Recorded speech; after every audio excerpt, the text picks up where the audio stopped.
नाजरीन, बजट आने से कबल बड़ी उम्मीद थी, मुझे भी बड़ी उम्मीद थी कि पाकिस्तान में गाड़ियों की कीमतों में कमी होगी और बहुत सारे लोग जो गाड़ियाँ ख़रीदना चाहते थे वो कम कीमत में गाड़ी ख़रीद सकेंगे। लेकिन जब 10 तारीख के बाद बजट आया तो ऐसा लगा कि हुकूमत ने वो जो पंजाबी कहावत है ना कि सज्जी दिखा के खब्बी मारना, वो हाल किया है लोगों के साथ, क्योंकि गाड़ियों की कीमतें कम होने की बजाय मज़ीद बढ़ गई हैं। अब आल्टो, सुजुकी आल्टो जो है उसकी कीमत जो है वो 1.5 लाख से लेके 1,70,000 तक बढ़ गई है। ये गवर्नमेंट ने क्या किया है, गवर्नमेंट की इस पॉलिसी से कैसे आने वाले दिनों में गाड़ियों की कीमतों पर फ़र्क पड़ेगा। हमारे साथ मौजूद हैं तारक महबूब, गाड़ियों के इंपोर्टर भी हैं, लोकल मार्केट के डीलर भी हैं। तारक साहब, ये बताइएगा, बड़ी उम्मीदें थीं, बड़े डीलर्स वावेला कर रहे थे, पामा वाले बड़ा शोर मचा रहे थे कि कीमतें 5 से 10 लाख रुपए कम हो जाएंगी। अब सुजुकी आल्टो की कीमत भी 1,70,000 बढ़ने जा रही है। ये हुआ क्या है, गवर्नमेंट ने क्या किया है? देखिए जी, गवर्नमेंट ने बड़ा एक टेक्निकल काम किया है। आईएमएफ का मुतालबा था कि इंपोर्टेड गाड़ी को सस्ता किया जाए और जिससे मार्केट में कंपटीशन की फ़ज़ा पैदा होगी। लोकल मैन्युफैक्चर जो है वो बहुत ज़्यादा लूट मार कर रहा था। लोकल मैन्युफैक्चर जो है वो गाड़ियों की कीमतें दिन ब दिन इजाफा करते चले जा रहे थे। आईएमएफ ने मार्केट को चेक किया। ज़ाहिर बात है कि वो जब आपको लोन देने लगते हैं तो वो मार्केट का सर्वे करते हैं। उन्होंने देखा कि यार कौन लूट मार कर रहा है, कौन जो है वो आवाम की जेब पे डाका डाल रहा है। तो उन्होंने कहा कि यार इंपोर्टेड गाड़ी एक तो इमिशन जो है वो कम प्रोड्यूस करती है, माहौल दोस्त गाड़ी है, उसको प्रमोट किया जाए। तो उन्होंने ये मुतालबा किया कि आप इंपोर्टेड गाड़ी को सस्ता करें तो जिससे मार्केट में कंपटीशन की फ़ज़ा पैदा होगी। और गवर्नमेंट ने क्या किया, गवर्नमेंट ने इंपोर्टेड को सस्ता नहीं किया लेकिन लोकल को महंगा कर दिया। यानी कि इसको समझने की ज़रूरत है कि गवर्नमेंट ने जो है वो उनको भी खुश कर दिया, क्योंकि लोकल मैन्युफैक्चर जो है वो, आपको ज़ाहिर बात है, वो ब्लैकमेलर्स हैं। उन्होंने आके अवाम जो है ना वो, उन्होंने जो है ना वो गवर्नमेंट के जो है ना जाके पाँव पकड़ लिया। क्योंकि जिस वक्त ये आईएमएफ ने मुतालबा किया था तो ये 2 तारीख को बजट अनाउंस होना था। उसके अंदर मेन शर्त ये थी कि आप जो है वो अवाम दोस्त बजट दें और अवाम को फ़ायदा पहुँचाएँ। तो वो आके पैरों में बैठ गए। उन्होंने कहा कि जनाब आपकी मेहरबानी है, आपने इंपोर्टेड को सस्ता नहीं करना, हमसे प्रॉमिस करें कि इंपोर्टेड गाड़ी सस्ती नहीं होगी। उन्होंने उनसे प्रॉमिस किया कि हम इंपोर्टेड सस्ती नहीं करेंगे, लेकिन ये प्रॉमिस नहीं किया था कि लोकल महंगी नहीं करेंगे। अच्छा, गवर्नमेंट ने कंपटीशन बराबर कर दिया। उन्होंने आईएमएफ की रख ली है और लोकल की भी मान ली ना। ये थोड़ी कैटेगोरिकली बता दीजिएगा कि इस बजट के बाद जीएसटी बढ़ी है लोकल गाड़ियों पर, उससे कितना % कीमतों पे फ़र्क पड़ेगा? और फिर इम्पोर्टेड की वो सुना था कि आरडी ख़त्म करने जा रहे हैं, वो अगर वो कम हो जाती है तो फिर कितना फ़र्क पड़ेगा? देखिए, इसमें ना 2 डिफरेंट चीज़ें हैं। एक हम बात करें जीएसटी की, जो कि लोकल प्रोडक्ट्स पे लगती है। वो जनरल सेल टैक्स है, वो बढ़ा के 18%, यानी कि उन्होंने एक ही स्लैब कर दिया 18% का। अब वो जो हाइब्रिड 650 सीसी से भी सबके ऊपर है। अब 650 के ऊपर जो है वो आपका हाइब्रिड के ऊपर जो था वो आपका 8.5% जीएसटी था, वो भी 18% पे चला गया। जो लोकल 660 सीसी गाड़ी थी उसके ऊपर जो आपका टैक्स था 12-12.5% जीएसटी, वो भी 18 पे चला गया। उससे क्या फ़र्क पड़ा है कि जो आपकी छोटी गाड़ी थी, जो सबसे छोटी गाड़ी थी, वो भी 1.5 लाख रुपए महंगी हो गई। सुजुकी आल्टो या जो भी हम नाम ज़रा अवॉइड करते हैं, जो भी गाड़ी थी उस वो 1.5 लाख, कम से कम गाड़ी 1.5 लाख महंगी हो गई है। उससे ज़्यादा बाकी गाड़ियाँ और महंगी होंगी। अच्छा, उसके बाद जो आपकी हाइब्रिड थी उस पर 8.5% जीएसटी थी। ये नहीं किया कि यार उसको 12% कर दे, 11% कर दे। उन्होंने एक तो स्लैब कर दिया है, उन्होंने कहा कि ये 18% ही है। यानी कि तमाम गाड़ियों पे, लोकल मैन्युफैक्चर जो गाड़ियाँ या असेंबल्ड हैं, उन पे जीएसटी इक्वली 18% कर दिया हाँ, है। अच्छा, एक चीज़ और है जो हम लोग डिस्कस नहीं कर रहे, चूँकि इनके पार्ट्स बाहर से इंपोर्ट किए जाते हैं। तो जितने भी ये सीकेडी यूनिट्स हैं, इंजन कहीं से आ रहा है, शॉक्स कहीं से आ रहे हैं, सस्पेंशन कहीं से आ रही है, रेडिएटर ये लोग बना देते हैं पाकिस्तान में, शीशा ये लोग बना देते हैं। तो ये इस तरह से ये ना उसको कट जोड़ करके कर देते हैं। अब जो उसके इंजन के ऊपर ड्यूटी का इम्प्लीमेंट था वो 20% था, वो 20% को उन्होंने 15% कर दिया। यानी कि 5% जो ड्यूटी थी इंजन के ऊपर वो उन्होंने कम कर दी है। तो उससे फ़ायदा क्या होगा कि वो जो लोकल गाड़ी के इंजन के ऊपर अगर आप ड्यूटी पे कर रहे थे 2 लाख रुपया, तो वो आपकी जो है ना वो ड्यूटी जो है वो रह जाएगी 1.5 लाख रुपये, यानी कि 50,000 रुपये ड्यूटी वहाँ से कम हो जाएगी। लेकिन जो गाड़ियों की कीमतों में इजाफा किया वो 10-10, 15-15 लाख रुपए का इजाफा कर दिया लोकल गाड़ियों पे। अच्छा, इंपोर्टेड में जो आरडी है वो लगाई जाती है, जो प्रोडक्ट इंपोर्ट की जाती है उसके ऊपर आरडी का इम्पोज किया जाता है, ताकि लोकल मार्केट जो है, डोमेस्टिक मार्केट को फ़र्क ना पड़े और इंपोर्ट करने वाले को उसका जो है ना वो उसका नुकसान होता है। लेकिन वो डायरेक्टली इनडायरेक्टली गवर्नमेंट को उसका जो बेनिफिट था वो किसी सूरत नहीं था। आईएमएफ ने ये मुतालबा किया कि आप आरडी को कम करें, जो आपने नजायज़ 90% लगा दी है बड़ी गाड़ियों के ऊपर। अच्छा, अब ये आरडी का जो स्लैब है ये बड़ा डिफरेंट है। छोटी गाड़ी जो 1300 से 1800 सीसी थी उसके ऊपर भी आरडी, जो इम्पोर्टेड थी गाड़ी उसके ऊपर 15% आरडी थी, और 1800 सीसी से ऊपर तमाम गाड़ियों के ऊपर 70 से 90% आरडी है।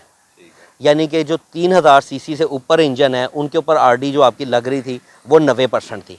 अब उस आरडी को कम करके 40% उसमें से कम कर दी जाएगी, तो वो आरडी रह जाएगी आपकी 50%। यानी कि जो आपकी आरडी का इम्प्लीमेंट है वो आपका 90% से 50% पे आ जाएगा, लेकिन वो ग्रेजुअली उसको डिक्रीज़ करेंगे अगले 5 सालों में। इसी तरह जो इलेक्ट्रिक गाड़ी है, इलेक्ट्रिक गाड़ी के ऊपर जो इनकी पॉलिसी थी, जो कि 2022 में पॉलिसी दी थी 2026 तक के लिए, उस पॉलिसी के अंदर जो तब्दीली करनी है वो अब जो नोटिफिकेशन आएगा, जो अब आने वाला जो नोटिफिकेशन है 30 जून से पहले, उसके अंदर एक हद तक चांस है कि वो इलेक्ट्रिक के ऊपर जो है वो थोड़ा सा रिलीफ देंगे, पहली बात। दूसरा, जो इस वक्त मार्केट में जो आपकी जितनी भी तंजीमें काम कर रही हैं, जो इंपोर्टेड गाड़ियों की जो एसोसिएशन है, वो उनका जो मुतालबा है, वो मेन मुतालबा ये है कि जितनी भी आपकी इंपोर्टेड जो गाड़ियाँ हैं ना, इनको 5 साल किया जाए। इसके ऊपर गवर्नमेंट ने ये यकीन दहानी कराई है कि अगले आने वाले 2 हफ्तों के अंदर अंदर जो है ना वो आपको इसका रिज़ल्ट मिलेगा, और बड़ी हद तक उम्मीद की जा रही है कि जो इंपोर्टेड गाड़ी है उसकी जो 3 साल की लिमिट है उसको 5 साल कर दिया जाएगा। अच्छा तारिक साहब, गवर्नमेंट ने जीएसटी बढ़ानी थी तो कैटेगोरिकली कह दिया कि हमने स्लैब इक्वली कर दिया 18%। इंपोर्ट ड्यूटी कम कितनी होगी ग्रेजुअली 5 साल में, किस साल में कितनी कम होगी पहले साल में, वो तो बात ही नहीं की, वो तो कोई प्रपोजल ही नहीं आया। तो ऐसा लगता है कि ना तो इंपोर्टेड गाड़ियों की कीमतें कम होंगी और उल्टा लोकली वाले की बढ़ जाएंगी। अच्छा, जो इंपोर्टेड गाड़ी की कीमतें कम होने की बात है, देखिए कस्टम ड्यूटी तो उसके ऊपर 100% ही है। जो जिन गाड़ियों के ऊपर आरडी लग रही है 90%, उसकी कस्टम ड्यूटी 100% ही है। अब उस आरडी की जो सजेशन है, जो उन्होंने बजट की सजेशन दी है, उसमें उन्होंने 90% को 50% करना है, यानी कि वो आरडी कम करनी है 5 सालों में। अब जो आरडी है वो एक, अगर हम एक बात करते हैं लैंड क्रूज़र, तो लैंड क्रूज़र 20 मॉडल के ऊपर जो आरडी है 90% के हिसाब से वो लगती है 56 लाख रुपया। अब उस 56 लाख में से 40% निकलेगा 5 सालों में निकलेगा। यानी कि वो हो सकता है कि वो 10% कर दें, वो हो सकता है 15% कर दें, वो हर साल 10% करें, कम करें, तो ये अभी पता नहीं है। इस बारे में कोई ऐसी जो है ना वो कंफर्म इन्फॉर्मेशन नहीं है। ये तो जब नोटिफिकेशन आएगा एफपीआर की तरफ से तो फिर हम लोगों को पता चलेगा कि अच्छा यार इन्होंने 10% आरडी कम की है या 5% की है, लेकिन वो अगले 5 सालों में करनी है।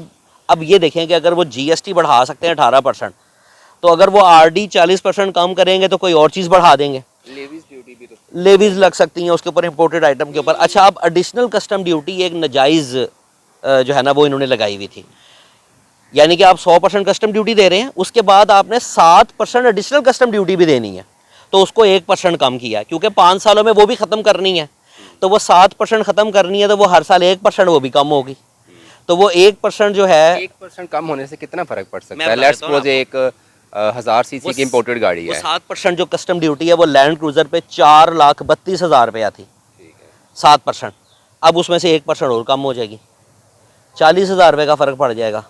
इससे ज़्यादा क्या फ़र्क पड़ेगा? लैंड क्रूज़र पे पड़ेगा ना, लैंड क्रूज़र पे पड़ेगा। वो ज़ाहिर बात है उसका इम्प्लीमेंट भी तो बड़ी गाड़ी के ऊपर था ना। एडिशनल कस्टम ड्यूटीज़ जो हैं वो ज़्यादातर बड़ी गाड़ियों के ऊपर लगी हुई थी, जो कि इंपोर्टेड प्रोडक्ट्स हैं, इंपोर्टेड गाड़ियाँ, उनके ऊपर ये थी। अब वो 1% वो कम करेंगे, हर साल 1-1, 1.5% कम करते जाएंगे, लेकिन किसी और तरफ से उसको बढ़ाएंगे ज़रूर। तो ये जो आवाम के जो है ना वो दिमाग में जो पहले शोर मचाना शुरू कर देते हैं कि अब हम हला लला मचा रहे हैं, अब हम गाड़ियाँ सस्ती कर देंगे, ये कर देंगे, आवाम को बड़ा रिलीफ मिलेगा, वो सिर्फ ये होता है कि वक्ती तौर पे आवाम खुश हो जाए कि बड़ी अच्छी गवर्नमेंट आई है, बड़ा काम कर रही है, लोगों के लिए सोच रही है, ये कर रहे हैं, वो कर रहे हैं। ऐसा कुछ नहीं है।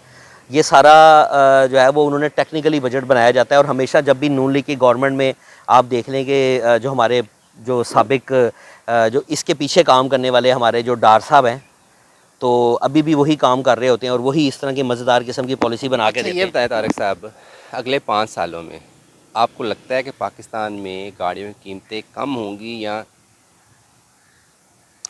देखिए, गाड़ियों की कीमतें ना इस वक्त डॉलर स्टेबल होने की वजह से ना अब करेक्शन पे आ चुकी हैं।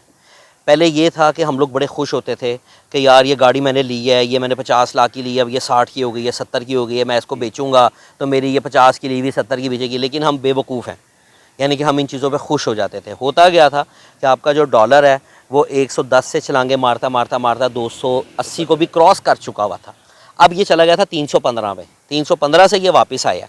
अब ये जितनी देर से स्टेबल है 280 282 के ऊपर, 278 से 282 के बीच में ये स्टेबल चल रहा है। तो ये गाड़ियों की कीमतें चूँकि स्टेबल हो गई हैं, अब वो बढ़ाने का बहाना नहीं है। अब वो बढ़ाएं किस मुंह से बढ़ाएं, ना कोई चीज़ महंगी हो रही है, ना पार्ट्स महंगे हो रहे हैं, ना ड्यूटी महंगी हो रही है, तो वो प्राइसेस वहाँ पे स्टेबल है। अब ये आ गई हैं करेक्शन के ऊपर, क्योंकि आवाम ये जितनी भी बड़ी गाड़ियाँ हैं ये इतनी ज़रूरत नहीं है जितनी पाकिस्तान में गाड़ियाँ आ चुकी हैं या जितनी गाड़ियाँ पाकिस्तान में हम लोग मुतारिफ़ करवा चुके हैं। आवाम जो है वो इतना, आवाम की गुंजाइश नहीं है। लोगों की गुंजाइश है 20 लाख की, 15 लाख की, 25 लाख की। जिन्होंने 20-25 लाख की रेंज में गाड़ी लेनी है या सोच रहे थे बजट के बाद लेंगे, उनको क्या अच्छा, सजेस्ट करेंगे? ये मैं आपको बड़ी मजे की बात बताता हूँ। अगर ये 5 साल की इम्पोर्ट खुल जाती ना 660 सीसी गाड़ी की, तो 660 सीसी गाड़ी 5 साल पुरानी आपको 22 लाख रुपए की मिलनी थी, क्योंकि उसकी ड्यूटी पे जो आपको डिस्काउंट मिलना था वो 50% का डिस्काउंट था। वो गाड़ी की जो प्राइस थी वो भी वहाँ पर जापान में कम थी, क्योंकि 5 साल पुरानी गाड़ी में कंपटीशन ज़्यादा है, तो वो गाड़ी भी आपको ज़्यादा मिलनी थी। तो वो गाड़ी आपको 22 लाख रुपए की यहाँ पर 660 की गाड़ी मिल जानी थी, 23 लाख रुपए की मिल जानी थी, जो इस वक्त आपको 35 लाख रुपए से स्टार्ट हो रही है। अब ये लोकल जो आपकी गाड़ी है, नाम ले लेते हैं आल्टो जो है, अब ये 30 लाख रुपए पे चली गई है। अब ये 30 लाख रुपए की गाड़ी लेने से पहले बंदा 100 दफ़ा सोचता है कि क्या इसमें मेरे बच्चों की सेफ्टी है। सिर्फ पेट्रोल की बचत के अलावा और इस गाड़ी के अंदर और कुछ भी नहीं है। आप क्या कहेंगे जिन्होंने 20-25 या 30 लाख की रेंज में गाड़ी लेनी है, ले लें या वेट कर लें? हाँ, मैं उनसे ये कहूँगा कि आप अपनी आमदनी के ज़राए बढ़ाएं, आप अपनी आमदनी बढ़ाएं। अगर आप जॉब कर रहे हैं तो साथ एक छोटा मोटा बिज़नेस भी करें। अगर आप एक बिज़नेस कर रहे हैं तो आप 2 और करें, ताकि आपकी कैपेसिटी बढ़ जाए। ये एक हकीकत है कि ये आपको जो है ना दुनिया भर में इसी तरह से करना पड़ता है कि अगर आपने गाड़ी लेनी है या अगर आपने कोई शौक़ पालना है तो आपको अपनी आमदनी के लिए जो है ना वसाइल थोड़े से बढ़ाने पड़ेंगे, और इसके अलावा कुछ नहीं हो सकता। अगर आप गवर्नमेंट से उम्मीद करेंगे कि गवर्नमेंट आपको खीर बना के और चमचा लगा के साथ दे देगी, तो ये नहीं होने लगा। तारक साहब की बातों से यही लगता है कि गाड़ियाँ सस्ती कोई नहीं होने वाली। हाँ, जो इन्होंने सजेशन दिए कि अगर हम अपनी आमदन बढ़ा लें तो डेफ़िनेटली फिर आप 30-35 लाख के बजट में अपनी गाड़ी अफोर्ड कर सकते हैं।